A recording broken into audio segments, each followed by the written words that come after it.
Find out how The Witcher became the first game in Poland to use motion capture and broke new records before becoming a global phenomenon.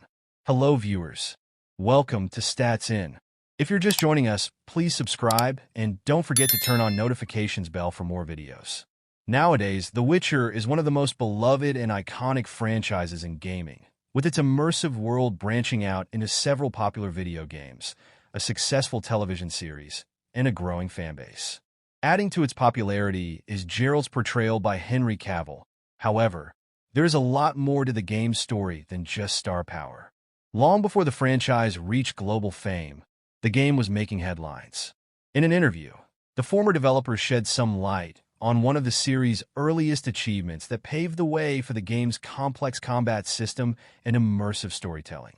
In the mid-2000s, motion capture technology was still a very advanced concept for most video game studios. While major studios were using it in their productions, it was a big risk for a small Polish studio like CDPR, which didn't have a great track record of delivering a major title. However, The Witcher's development team, led by game designers Maciej Seksnik and Artur Ganziniak, wanted to make a bold move. They wanted to use motion capture to show how a monster hunter fights evil creatures. For them, realistic motion capture was crucial. In an interview, former CD Projekt Red members Artur Ganziniak, lead narrative designer, and Maciej Seksnik, lead gameplay designer, stated that at the time, it could be said that the game would be one of the first in Poland to use this technology. As far as I know, The Witcher was the first game in Poland to use motion capture technology. There were no motion capture studios in Poland. Later, we also recorded in Germany. I started traveling a lot. Since it was the first attempt, the process was tedious, to say the least. The team had to travel between France and Germany to record Geralt's combat animations, overcoming the lack of motion capture facilities in Poland at the time. However, the end result was satisfactory. Not only did motion capture technology help make Geralt's combat feel real, it also raised the bar for future RPGs. The level of detail and realism that technology brought to the series later became a hallmark of future CDPR titles. Although the beginning of the project was challenging, the end result helped turn The Witcher into a critically acclaimed game that captivated players around the world. Fast forward to today, and the franchise is one of the biggest names in gaming. The series has expanded significantly, spawning series, spin-offs, and a critically acclaimed Netflix series starring Henry Cavill. Today, the story of Geralt of Rivia is known around the world, and his character is immortalized. The series' success proves its lasting legacy in gaming culture. From the early days of risk-taking with motion capture technology to the game's global recognition today, the series continues to make its mark. With the recent announcement of The Witcher 4 at the 2024 Game Awards, we can be sure that the legacy of this ambitious game is far from over.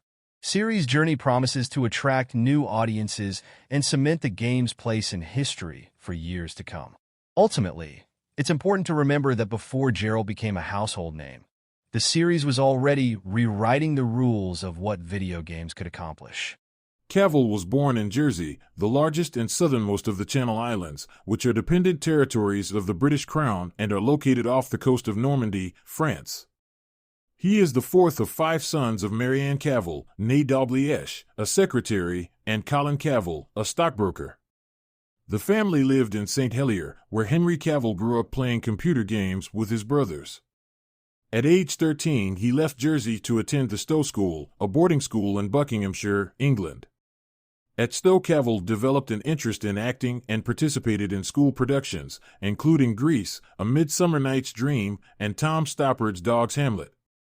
At age 16, he and his classmates had the opportunity to be extras in the movie Proof of Life, 2000, starring Russell Crowe. While on set, Cavill introduced himself to the recent Oscar winner, who encouraged him to pursue acting professionally. Cavill soon landed a role in Vendetta, 2001, followed by another in Kevin Reynolds' big-screen adaptation of The Count of Monte Cristo, 2002. For the part of Albert Mandigo, Cavill, who has said that he was teased for being overweight as a kid, was encouraged to lose several pounds. In addition, Cavill had guest roles in a number of British television shows as well as supporting parts in the coming-of-age film I Capture the Castle, 2003. and an adaptation of the Celtic romance Tristan plus Isolde, 2006. During this period, Cavill auditioned for several iconic roles, including Superman and James Bond, which ultimately went to Brandon Routh in Superman Returns and Daniel Craig in Casino Royale, both 2006, respectively. Those setbacks led him to consider following in the footsteps of two of his elder brothers and joining the armed forces.